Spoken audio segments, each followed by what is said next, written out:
What do I do now? The Final Fantasy VII Ever Crisis beta has officially ended, and I'm not gonna lie, I was holding out hope that they were going to extend it, even though I did put about like 50 hours into this game. I was playing it a lot on stream, a lot off stream, and in general, I had a great time with it. I really enjoyed it. I personally don't mind gachas. I've played gachas before. I know the gameplay loop and what all that stuff entails, but it's Final Fantasy VII, man, and I absolutely loved the mechanics that the game included within the gacha elements, but also, of course, familiarity with one of my favorite games of all time, my favorite game series of all time, and getting to experience that in a whole brand new way. I do want to say, if you guys did participate in the beta, make sure you do the survey and give the most accurate feedback that you can, so this way this game can be the best that it possibly can be, at least on release, and strive towards improvement after that. I've already done my survey, and this video will serve as a review of some sorts, just to talk about my experiences and what I enjoyed and what I disliked about the game so far. If you haven't yet, please pre-register for the game. If you do it on your iOS device or your Android device, we actually can all get rewards. As of right now, we just hit 700,000 total pre-registrations, and we're getting rewards based off of each new increment that we're hitting. The next one is going to be 770,000, where we get a free Zac weapon. I don't know if it's a gold variant or not. It doesn't say specifically. And then at 1 million, you can see all the other rewards we're getting as well on top of this right here. But when we get to 1 million, we're going to get a free 5-star gacha weapon draw. That is a guaranteed weapon for any character. You don't know which one it's going to be, but it's a guaranteed 5-star to start off the game. So head over and do that right now if you guys haven't yet. And while you're at it, hit that subscribe button and notification bell to stay in the loop on everything for Ever Crisis and other Final Fantasy titles. It's the best place to be, and you don't want to be anywhere else, while helping raise that 19% subbed even higher. Now, with that being said, let's get into the video. The main question a lot of people are asking, with the fact that this is a gacha game and it is Final Fantasy VII Original, a lot of the promotions have been talking about this being another possible remake for the story of Final Fantasy VII. And while that may be true to some extent, a lot of people are also wondering, can this replace the original Final Fantasy VII game? And no, it does not. It does a decent job at covering all the major so far story moments that do occur in the OG game. However, it is definitely not a title that, if you've never played Final Fantasy VII, you could just jump into this and fully understand everything that's going on in the story. This is more abridged. Some dialogue options are changed. Some new side missions and story moments are included, and some moments are cut out so far. And with it being a gacha, a lot of these chapters are broken up in specific ways that kind of give you short little bursts of story, and then you jump back into the menu. So your immersion is being broken up a lot, which is very typical with these kinds of games. But the entry point to this game is absolutely free. It's a free-to-play game. You don't have to spend any money on it whatsoever. You can literally just jump in and play it once it releases and enjoy it at your own pace however you want. The story of Final Fantasy VII Ever Crisis is going to contain a lot of the compilation, well, actually all of the compilation of Final Fantasy VII in it. From Final Fantasy VII OG to Before Crisis, Crisis Core, Dirge of Cerberus, even Advent Children is all getting included in this, as well as a totally brand new story called The First Soldier, which is going to be giving us a more deeper look at the backstory of Sephiroth as he was a child, the beginnings of Shinra, and the expansion of the Soldier Project, as well as their Mako experiments. In the beta, we were able to play 2 chapters of the OG Final Fantasy VII, the first chapter of Final Fantasy VII Crisis Core, and the first chapter of Final Fantasy VII The First Soldier. In the beta, it did show when you clicked on story missions, you could see how like all 3 of these sort of took up the entire menu. But if you look back at the trailers, which I'm probably going to be showing on screen right now, you can see they left spaces in the recent trailers for the other 5 titles that will be coming eventually when the full game releases, and it continues to release them throughout the months. They've also stated that the original Final Fantasy VII, when Ever Crisis launches, will be released in its entirety, and which is a total of 10 chapters. It seemed like so far, one chapter is about 45 minutes to 1 hour long, but also expect some to run a little bit quicker or longer than others. As a fan, if you don't mind gachas, you can actually get into this and enjoy the story that you all know and love with some new additions to it. For example, they added 3 little side mission bonuses for Jesse, Biggs, and Wedge, which didn't exist in the original game, but you kind of got that in the remake in a sense. But this isn't aiming to replicate things from the remake. It's more or less being an abridged version of the OG game. But of course, if you're a newcomer to Final Fantasy VII and you have no idea what's going on in the story, I cannot recommend enough first playing Final Fantasy VII Original and possibly the remake after that if you're up to it, before going into Ever Crisis. And that goes for the other games in the compilation as well that they're throwing in this, except, however, it's still left to be seen whether or not that will be the case for the compilation titles like Crisis Core Reunion, which recently got remade, Dirge of Cerberus, and many others. You might get a better story representation, I'm not gonna lie, in Ever Crisis than their original media. That's my personal opinion, but of course everybody will feel different about that. Advent Children is probably the story content that I'm most looking forward to. I can't wait to see, that was a movie originally, I can't wait to see how they take this movie that takes place 2 years after Final Fantasy VII original game's story concludes and watch them turn that into a turn-based RPG. There's so much stuff they could do, and I'm really looking forward to it. And speaking of the story content, even though this is a gacha, remember the draws and the summons have to do with the weapons. A lot of people think that you have to draw multiple clouds or multiple Arets or whatever to use them in your party. That's not the case. You're actually drawing their weapons. And some people are worried that you'll be able to use your party, your gacha party, that's completely not canon with the events that are taking place in the story right now and break the immersion with what's going on. I can let you guys know that the game will not let you do that in story mode. Story mode will force you to use the party that's supposed to be used in those moments. However, after you complete that chapter, you have the option to replay it again with your own custom party if you want, with the sacrifices being you don't get any extra rewards out of it. So it's entirely optional if you want to run through the original Final Fantasy VII story after beating it with Cloud, Zack, and Glenn in a party together. Glenn is a new character in Final Fantasy VII First Soldier, which takes place before Crisis Core. And outside of that, the gacha mechanics themselves feel pretty manageable. Obviously, it is a beta, so everything was free. There was no way to like pay for extra currency and whatnot. And we can't get a full representation of what it's actually going to feel like until it fully releases, because obviously it's apparent with these betas, pull rates can be skewed into being a much more favorable rate as of right now for the beta to encourage and entice players to keep on drawing and playing. Whereas when the full game releases, we could see the drop rates completely go to shit and we just don't get any pulls at all. However, the game has been very rewarding in terms of giving you content and giving you gems and crystals to use. So going through this over the last week as a only free-to-play sort of means to it felt pretty good. Now, I'm not gonna lie, because I have the ability to do so, I probably will be spending money in various areas that I can within this game. They're also going to have a season pass of some sorts too, which is exciting because that's just going to offer more opportunities for you to earn more in-game currency by paying a fraction of that price, so you can have another avenue to win awards as you continue to play through the game and complete challenges. Our luck was actually kind of crazy. So the best weapon for Cloud in the game was the Murasame, the sister blade of the Masamune, and it had one of the best abilities in the game, Thunder Strike, which completely obliterated every other elemental weakness. Regardless if the enemy is not weak to lightning, it's still strong as hell, especially if you got Cloud's new outfit equipped with it, which increases your lightning potency overall output, which is fantastic. With the gacha element being tied to the weapons, the gameplay loop essentially was you're aiming to get a 4 or 5-star legendary weapon variant to drop, and if you get multiple 5 stars, you could actually overboost the weapon into increasing its stars. Essentially, you start off with the 5 stars,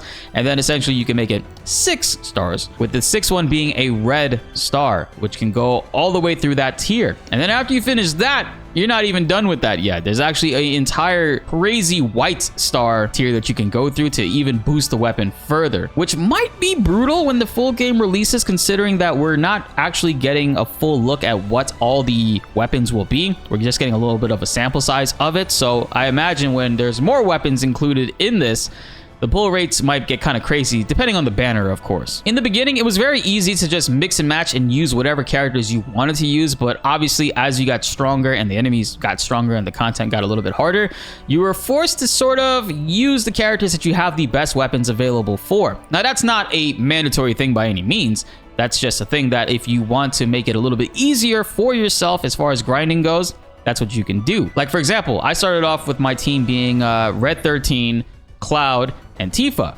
And that's my OG team from the original game when I was younger. And while I did have good weapons for them, I did realize that as I got stronger and towards the other endgame content, Tifa and Red 13, because of the weapons and the lack of great equipment, essentially that I had with them wasn't really doing too good. So I had to switch things up. I had my second best character was Zac, so I threw Zac into the party.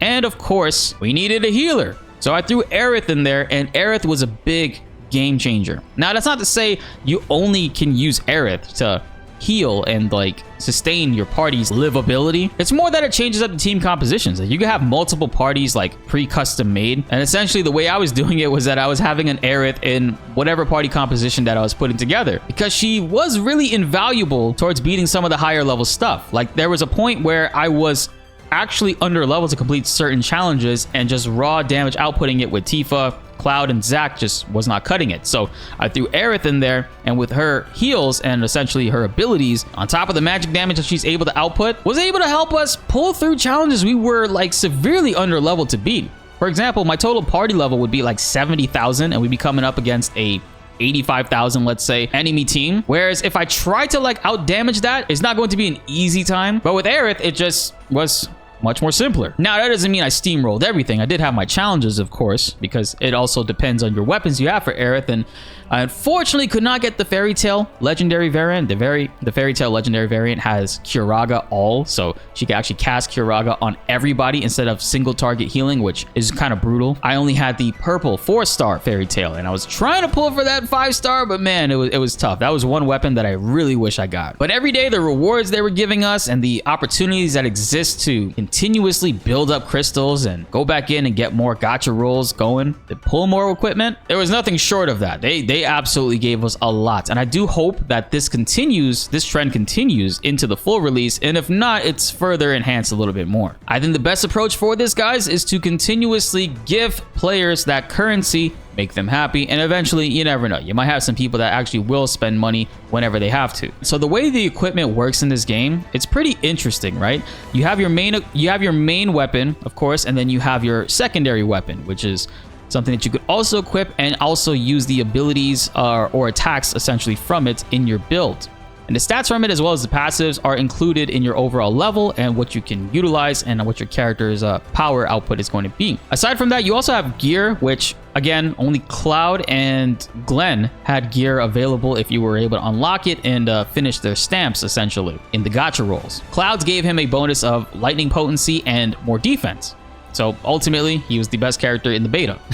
And in addition to that, depending on what level your weapon is, you can actually unlock bonus passives for your materia slots, because you can equip 3 different materias as well, and each slot had one. Like the first slot for Cloud made it so that any sigil breaking materia that is, or weapon ability that is put in that slot, will be getting a +1 on top of that. So on top of dealing 1 damage of sigil damage to the enemy, it'll be doing a +1 from that, and also another +1 from the attack phase if it's full. So you'll be dealing +3 sigil breaks overall, which is what you're supposed to do in order to break through on enemies. And then you have limit breaks, of course, which you can equip, whichever one you want as far as you unlock them. And then you have sub-equipment. Sub-equipments don't give you the full power or abilities that come with those weapons, but you do get to take advantage of the passive stats that are included. So it is definitely something that you want to look into. Like if you're going for a strength build, you want to pick specific ones that give you strength and also level them up too, because the levels on those actually do matter and make a difference in your character's overall power too. So that's something that you do want to pay attention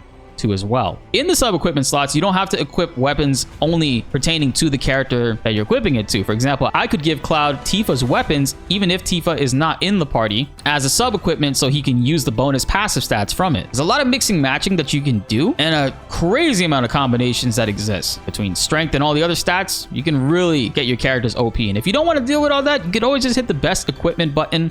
If you hit that, it'll give you the best available equipment for that specific character and also give them the highest amount of power that they can get. However, if you do best equipment, if you hit the best equipment button before you go into a match, it will equip all the necessary like weakness elements and sigils that you need for that character to go and thrive in the next fight. It actually does all that. I don't do that every time because I don't like switching up the builds constantly. I have a specific structure I like to follow. Like for Cloud, for example, the Buster Sword was almost a must guarantee to like get to level 70 and further beyond and level it up legendary status, because it gives you Braver, and Braver is an ability for Cloud that actually gives him the sigil breaking of the X variant. So that frees up an entire materia slot for Cloud. You don't have to run a materia or an ability that has an X sigil breaker in there. You don't have to worry about that at all. You're covered on that end. You could just focus on Aerith or whoever else is in your party to cover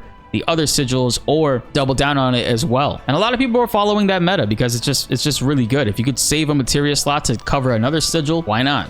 Now let's talk about the gameplay itself. So the gameplay is a turn-based ATB system where you can manually select which abilities you want between all 3 characters that they can use. However, depending on what character it is you're controlling, the other 2 will auto-cast certain abilities, which can get kind of annoying if you have a specific game plan you're trying to execute, like you want them to hold on to their ATB for the next phase, so that this way you could just go ham on the enemy boss because they're going into like a debuff right after. It's kind of annoying because outside of your control, the teammate AI will use certain attacks. And it's not necessarily a bad thing every time, but the main thing with gacha games, because it's a mobile game, it's meant to be played on the go, they know a lot of people won't be 100% in tune with what's going on all the time. So there's an autoplay function where you can press auto and also speed up time as well, which definitely speeds up the grinding process and is a must do. 9 times out of 10, if your equipment is good, your team will just automatically steamroll the enemies and do a way better job as far as controlling them than you will. Sometimes. There are moments where we'll go into a sigil break phase where in the game, the enemy is charging up a big attack and you have to use moves with certain symbols on it to break their guard, give you ATB, give you an opening window to deal more damage on top of that as well. If you have it on auto, and even if it's not on auto, the AI will typically use some questionable abilities. And this happened a lot on the last day where I was coming across like much stronger enemies in later endgame dungeons where if you're in attack phase, you have 2 different phases you can switch through. The attack phase will obviously increase your damage output, but also if it's fully maxed out and you keep it maxed out because it has a bar that it builds up over time, you actually deal +1 more bonus sigil damage on any attack that you do towards the enemy. So for strategy and breaking their guards, it's a really good thing. But if you switch to defense, you won't get that +1 bonus, and it can make a big difference in breaking their stamina, which unfortunately the AI kept switching. If it's on auto, the AI will keep switching the stances because when it switches to defense, it does this to give you a heal. And that heal actually gives more HP back, 50% to be precise, which is a lot, if you're in defense and you heal rather than attack. So there's a lot of times where the enemy's interrupted and we've just built up a whole bunch of ATB and I just want to go all in and attack. The AI will switch to defense, heal everybody up, which is the smart thing to do. And I will accidentally just like throw out my attacks and it's like I'm losing damage basically on top of that. This can be fixed a little bit by instead of using auto, you can just manually control it yourself if you want, or you can use semi. Semi is auto, but they won't switch the phases for you. You have to do that on your own, which is probably a better way to play, but auto itself was 8 times out of 10 pretty okay. There are just moments where it did get a little bit frustrating. My other gripe with auto is, for example, with Cloud, as far as like weaknesses and elemental weaknesses goes, for whatever reason, the AI thinks that you need to be applying debuffs at all times, which naturally is great logic. It makes sense. However, for example, Cloud had an armor break ability, which was it costs 4 ATB for me, and it doesn't deal as much damage as Thunderstrike, but it also costs 4 ATB as well. The AI would often force itself into trying to use armor break even when an enemy is like close to dying and they're already debuffed and I don't need them to debuff them anymore, which some abilities do stack the debuffs, which obviously can be a good thing, but it's frustrating that it prioritizes that over going for the kill because Thunderstrike can sometimes one-shot enemies because of how strong it was. I mean, I was hitting almost 7k on enemies with or without weaknesses versus armor break doing 1500 to 2k, which obviously is a big difference. And it's like, why would you do that? And not only that, it also does prioritize weaknesses too. So for example, if you have like Fyra or BltzZ equipped, it will often use that if the enemy is weak against it rather than the stronger ability, which I think that they should retune that. I think that auto should focus on the ability depending on whatever the enemy's like health is at, because it does a pretty good job knowing when to switch phases depending on your party's health, right? And what attacks and cures to use. So it should also, I think, know which abilities are best to use against enemies depending on where their health is at. Like if an enemy's about to die, I'd rather it use the Thunderstrike ability automatically that'll deal like 7,000, 5,000 damage and ensure the kill, versus the armor break to debuff them further, which I don't need, or the elemental weakness, which was technically lower damage even though it is a weakness. No, seriously, if an enemy, for example, was an earth element, because of how strong Cloud was and how OP I got him, his Thunderstrike ability was literally the best in the game. There was no other ability coming close to the damage it was outputting, even if it wasn't the enemy's elemental weakness. It was still outclassing it, but the AI wasn't picking it up that way. That's my biggest nitpick with this, in my personal opinion. It was very annoying. It was wasting ATB essentially. I don't know if any of you guys ran into that issue as well. Please comment below and let me know. And like I said, you can totally manually control the entire party, but of course, it's not to say that you can't do just as good of a job as a computer. It's just a computer is going to be, for the most part, flawless in most fights than you can be, and very on point as far as controlling everybody to activate Cure at the same time, whereas you have to one by one switch to each one and use Cure. Straight up, the best character in the beta, and you guys could tell if you played online, was Cloud. Regardless of, I mean, Cloud had the best available stuff in the beta, and it was kind of like, if you weren't using Cloud, it was because you already maxed out Cloud and now you're just focusing on other characters. But essentially, Cloud was like everybody was using him, because the legendary sword that was included in the banner and the outfit itself was super strong and an absolute no-brainer to use. I did find myself trying to level up Zac and do various things with him, but it was pretty difficult because Cloud was just doing like 4,000 more damage than him, regardless of them being close in the same like power level, because Thunderstrike was just that good. I do see a nerf coming in the future for that though, I can't lie, because it really was like the best move to use. There was no reason to not use it, right? Unless you're AI and you just are stupid. But on full release, of course, it's going to be a much different story. You're gonna have other players outside of like what my experience was, and obviously what banners are available, will be getting much better characters. Like Tifa could be one of the best in the game, depending on what build it is that you have and what weapons you luckily were able to pull and how far you were able to take her stats, because you can also do that. In this game, they introduced this thing called the character stream, which allowed you to essentially access a skill tree and spec into various stats to increase them permanently, and whether it's healing, magic, attack, or health. And in that tree too is how you unlock other limit breaks. In the game, everybody had 2 limit breaks that you were able to unlock. The other limit breaks are okay because majority of them are AoE based. However, I feel like while it is AoE, they do significantly less damage, rightfully so, because it's hitting multiple targets. I do feel like because of that trade-off, it should also charge faster. The other limit breaks as well take the same amount of time to recharge, and it's kind of like, well, why would I even use that? Because by the time I get it, there's only one enemy left. So what's the point of me using Blade Beam, for example, which is supposed to hit all 3 enemies that are on the field, wherein by the time I get it, there's only one enemy on the field. So it's kind of redundant to me. Now, there are opportunities where Cactuars show up, and once you fight the Cactuar, you'll probably get your Blade Beam, and then you can use it in the following fight that'll have multiple enemies, and that's great for that scenario. But you know what I mean? It's just like, Cross Slasher's dealing like, on average, if they're both at the same level, 2,000 to 3,000 more damage, and with a limit break multiplier from the other teammates as well, it's kind of like, why not use it?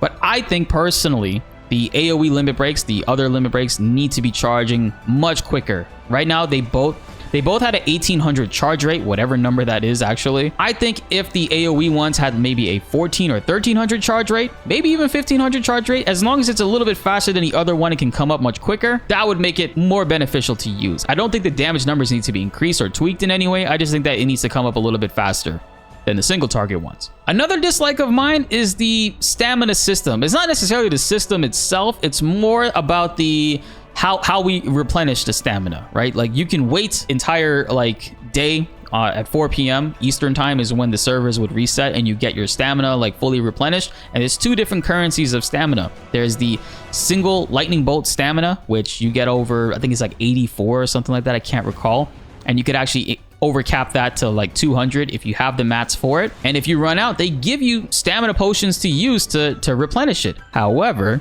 even if you have 100 potions, you cannot use more than 3 per day. And there's other ones that you could use 5 times a day, which obviously you give back less stamina. And I would find myself maxing them out and using them out completely, and just unable to do anything else in the game that required stamina. Now, I get why this is implemented. It's the gacha thing. It's to keep players incentivized to keep on playing, and to also give players a little bit of a break. In other places such as China and even Japan, there are restrictions on younger kids on how long they can play games online, and other places in the world too. So I get why that exists. Could be the addiction factor talking right now, but it did really get to me sometimes where I'm like, come on, man, I just wanted to run that one more time, and I wasn't able to. I did mention there's another stamina option. So you have the single lightning bolt, which is the main stamina points that you'll be seeing being allocated to matches, where it'll use 10 for a match.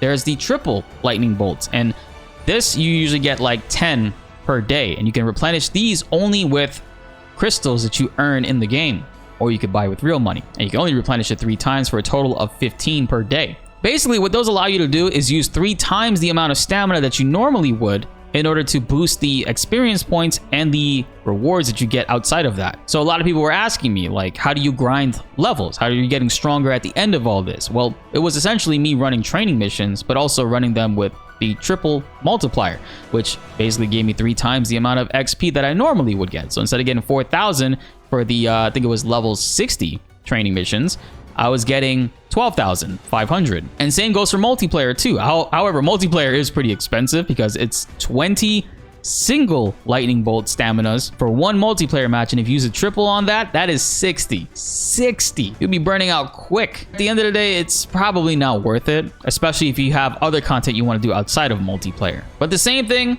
with that, you can only replenish it 3 times per day. It only costs crystals, and you can only raise it to a max of 15. May not sound like, okay, yo, that's not a big deal. That's actually a lot. You're playing the game way too long. I get that, but in one stream, especially like a multiplayer stream that we were doing with the chat, we were running out of that within 2 hours. I get why it is the way it is. I just hope that they kind of rework the system a little bit, but I'm not hopeful. I'm not holding my breath out for it. And speaking of currency, in the end game, there are these other dungeons you could do. There's Criterion dungeons, and then there's Crisis dungeons. Crisis dungeons are like this super like end game stuff where you can get ultra mats to further enhance your weapons even further, because off rip, the level cap is 50 for your weapons. You can get your weapons to level 50. You can enhance it even further to 70, and then you can enhance it even further to 90, which in the beta was the cap. I don't know if that's going to be that final game. It might go to 99 later on, who knows? But in order to get it to level 90, you need to get these mithril ores, I think it was. But essentially, you could only get those in Crisis dungeons, and Crisis dungeons require a special ticket to use, which you only get 6 to start off. And the worst thing, which is another thing that I absolutely hated, was Crisis tickets only replenish once a week. You literally can only do it 6 times, or however many times you could replenish with crystals, assuming you had enough. And these things are pretty hard. If you want to get the S+ rank with them, you have to go through the entire thing without using any items and without having any teammates die. That's the only way to get an S+ rank. And the hardest part about that is, as you continuously play through it, you are taking damage from enemies that carries over into the next fight, but your overall percentage of health takes damage as well, which you have to use supplements in order to replenish 20% at a time. But if you do use any items whatsoever, including those supplements, you tank your chances of getting an S+ rank, where if you get an S+ rank, you can essentially guarantee you're able to get your weapon to uncapped level 90 off rip, at least twice for 2 different weapons, because you'll get 20 mithril ores by the end of it. You get 5 at A rank, another 5 at A+ rank, and you get 10 at an S+ rank. The Crisis dungeon idea is a really good one, but I think the once a week replenish, and it's not even like it replenishes all 6 once a week. It says it replenishes 3 once a week. That's dumb. That's really stupid. And you can use crystals to replenish it, but that's also capped too. I think Crisis dungeons numbers should be raised up to at least 7, and it needs to replenish at least all 7 once a week. People will be spending crystals to play through it. I know I will, because those have some great rewards that ultimately give you the best opportunities to grind out your characters and your weapons. You can only get the level 90 stuff from there, at least from what we can see currently in the beta. And they offer a pretty good challenge that was really fun to go through. And outside of the Crisis dungeons, there's also the Tower of the Cetra. As of right now, that was available in the beta. It had it basically had different floors you can access, and it didn't require any stamina, which is really cool. And it also provided a pretty difficulty. I personally was stuck on floor 20 for quite a while, because I could not get, because the enemies in there were pretty tough and they were weak to Quake materia, and I didn't really have much options for Quake materia until I started synthesizing stuff, which I ended up getting Quake Blow, and that was a wrap after that. It would have been easier if Aerith did have Quayaga, which is on her legendary weapon. I forget which one it is. I had the purple variant, but I did not have the legendary variant because Quayaga hits all the enemies, which would have been perfect for that. And also I didn't have Curaga all with her.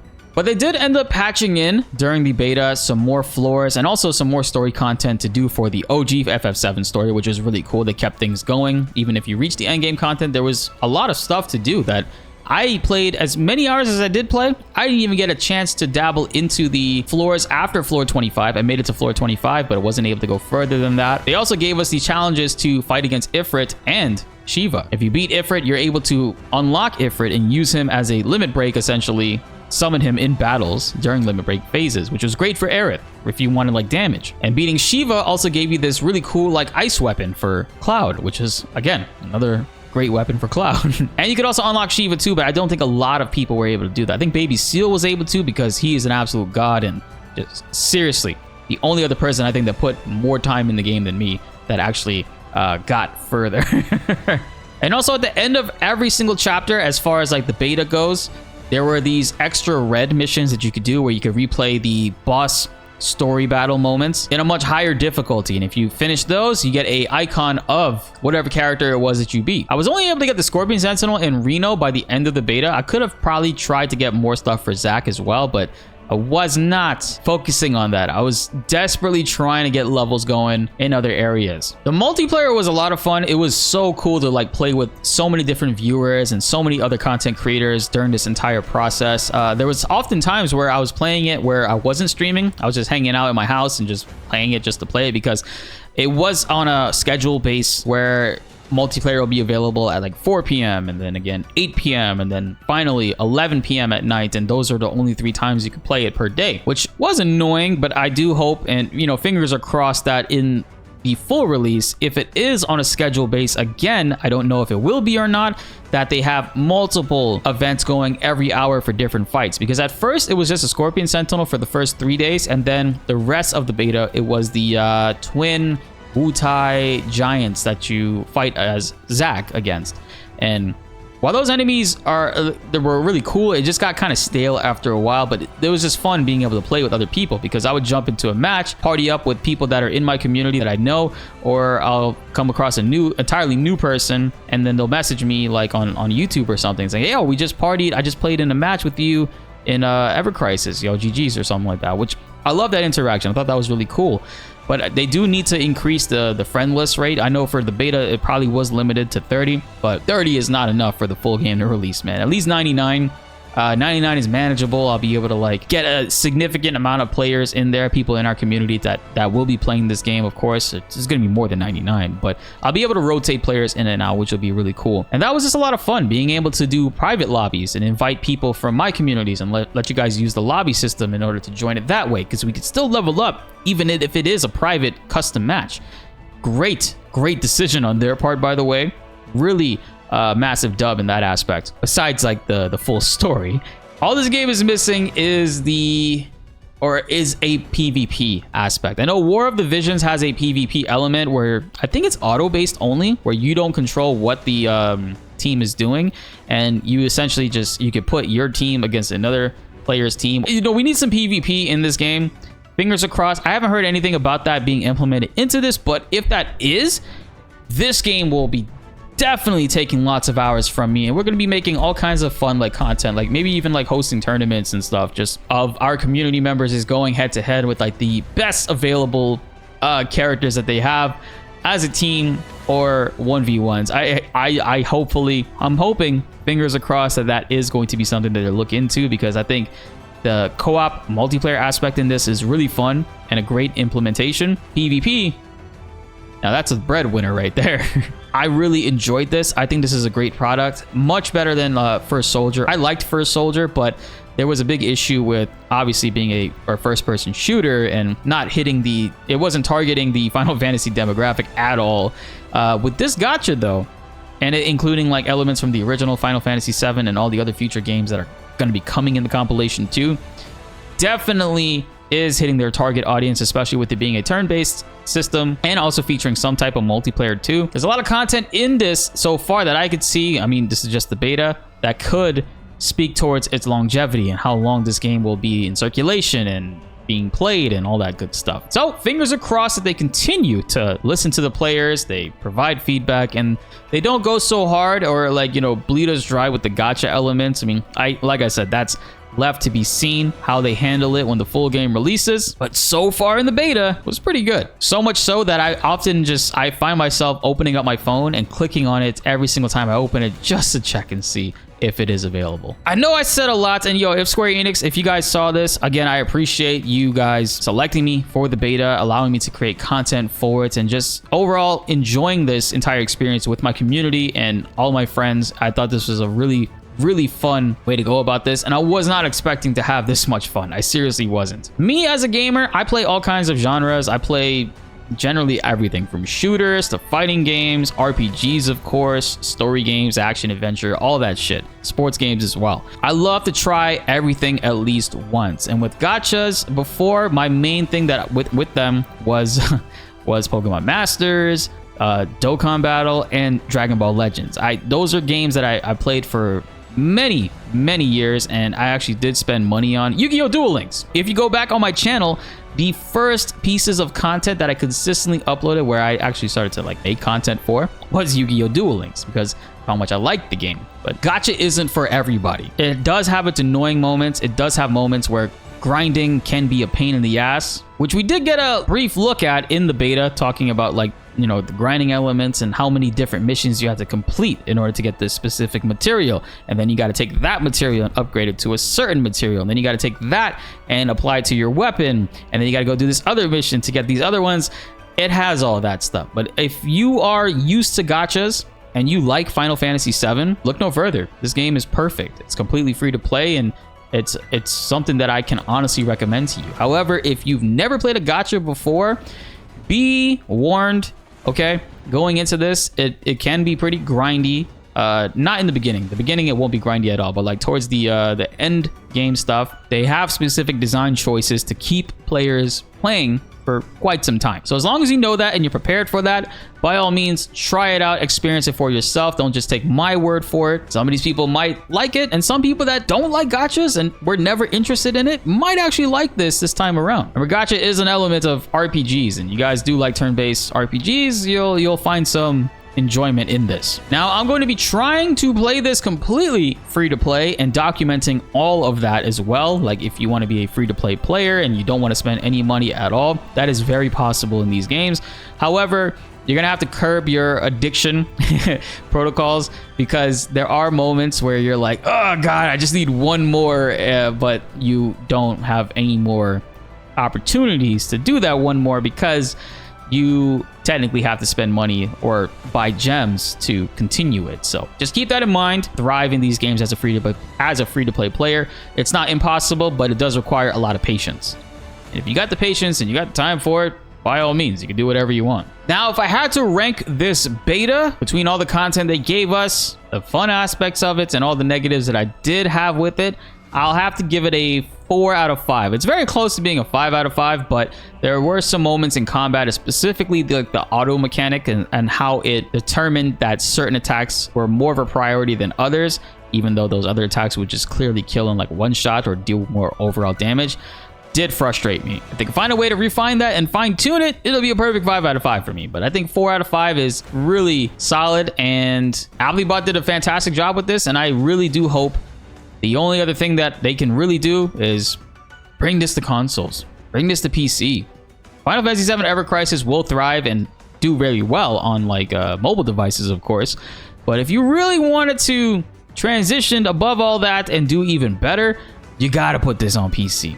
You got to put this on console. You'll be shooting yourselves in the foot if you do not do that, because look at companies like HoYoverse and how they're thriving off of Genshin Impact and Honkai Star Rail and many others being available on mobile and PC, and as well coming to console for some of those games. Square Enix, Applebot, whoever it is that needs to hear this, do that shit. Come on, don't let this game die, because eventually it will. A lot of people won't be wanting to play this all the time on their phone, and at least a PC port will go a very long way. Please, I beg you. But outside of that, we have other content from other draw summons, from multiplayer battles, and other highlight matches from our streams that will be uploaded over the next coming weeks. So be on the lookout for that. And also, while you're at it, be sure to like the video if you enjoyed and subscribe if you are new. More Final Fantasy VII Ever Crisis videos are on the way. And of course, when that releases, you don't want to be anywhere else.